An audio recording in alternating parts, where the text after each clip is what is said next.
വ്യഭിചാര സ്വഭാവം അത് പൊങ്ങി വരാൻ സാധ്യത. ഇയാള് സ്ഥാനമോഹിയായിരുന്നു.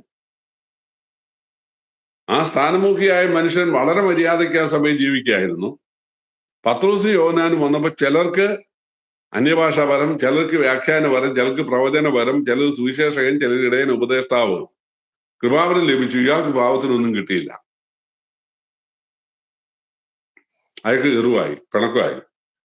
പുള്ളി പത്രോസിന്റെ അടുക്കൽ ഒരു കൂട്ടായ്മ അവർ കിഴിയായിട്ട് ചെന്നിട്ട്, ഞാനും ആളുകളെ കൈവച്ചാൽ രോഗികൾക്ക് സൗഖ്യം ഉണ്ടാകുന്ന എനിക്കും കൃപാവരം തന്നാൽ നല്ലതായിരുന്നു. പത്രോസ് പറഞ്ഞു, അയ്യോ നീ അനീതിയുള്ള പകയിൽ പെട്ടിരിക്കുകയാണ്,